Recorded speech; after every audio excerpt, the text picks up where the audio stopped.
Which soil is better for microgreens? The soil medium is a very important element when achieving the best results from a microgreen tray. There is also a cost element involved in the process. Hi, I'm good old Jim, and I will show you what I've learned in my research and demonstrate how I have found my best way to prepare the soil for maximum results. I have used two different soils or a mixture of the two. What was highly recommended to me was the ProMix MP, which is a mixture of ingredients. I started with a 60-pound, 3.8 cubic feet bag, which equals 107 liters. From Walmart online, the total cost was $119 with tax at 8.25% in Texas. When allocated at 3.5 liters per tray, the cost is about $3.89 per tray. The MP is a combination of mostly sphagnum peat moss, coconut coir, perlite, ground limestone, a wetting agent, and mycorrhizae, if I pronounced it right. Mycorrhizae is a fungi that creates a joint bond with your plants. It was a chore, even with a two-wheeler, getting this into my home to my growing area at that weight. 60 pounds is awfully heavy. Because the soil medium was the highest cost of my tray, including the seed and fertilizer, I searched for an alternative. I found the Expert brand at Walmart, which ships for free because it's an 8-pound cube. With 4.5 gallons of water, it expands to provide enough soil for 14 trays. With a little bit over $14 spent, including tax, that works out to be about $1.04 per tray.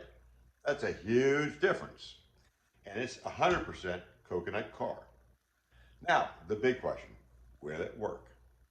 I experimented with over 8 growing cycles using one or the other. The Expert brand did okay with sunflower and radish, but was less effective with broccoli and pea. Was the added cost for the MP worth it for the broccoli and pea? I decided to reduce my costs and still get the benefits of the ProMix. I mixed the ProMix and Expert equally 50-50 to see what happens. As a relative success, it worked. The yields were fine with the mixture with a combined cost of about $2.52 a tray. However, 2 trays with the Expert brand at about $2.08 per 2 trays is still less expensive than 1 tray at $2.52 and will even be a higher combined yield. Not only is the soil brand and mixture important, it's also important to put it in the trays in the proper way. I believe I found the proper way. Let me show you.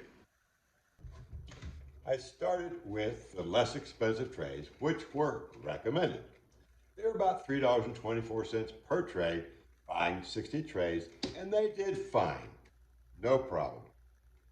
I now have the shallow, lower profile trays.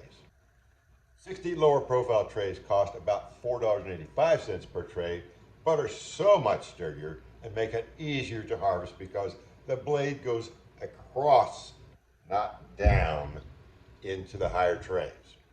I can get lower cuts, which increases my harvest. And it makes it much easier to level the soil when adding soil because I can run my level flat on the top of the sides. I purchased white ones with holes and black ones without holes, which also make them easier to clean and sort.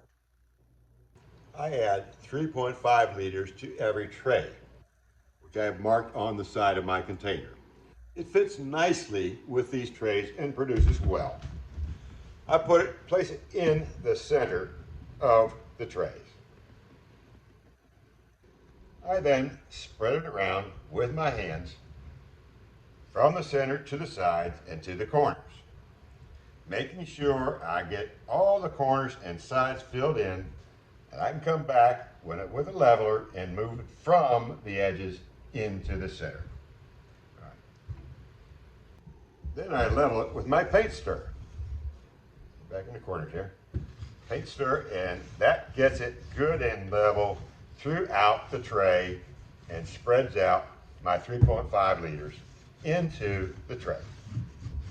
Move it around, move it back and forth, let it settle in.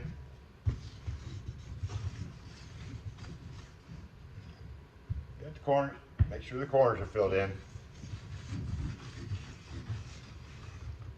And, all right, it's level. Then I complete the process by firming it in with a piece of wood that I cut to fit perfectly inside the sides of the container. It's now ready for seeds.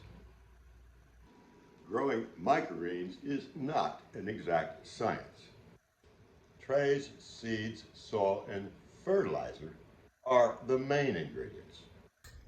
Add lights, temperature, humidity, airflow, and timing to that mix.